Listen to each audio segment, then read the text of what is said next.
Is back. Ayan. Mag-ano tayo, practice na tayo sa hagdan. Ayan. Kasi sa Martes, mag-umpisa na tayo mag-kuskus. Ayan ang hagdan. Tapos, yun ang sapa. Ha.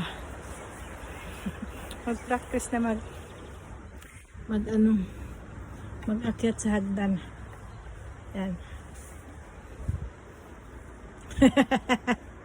Bisong glass da. Tiyan mo, uulan na, maano ang langit, makulimlim. Yan, winter. 1 week ng ulan is no, kaya winter is back naman tayo. Pero sa Dinstag hindi na yata masyad mahal. Yan.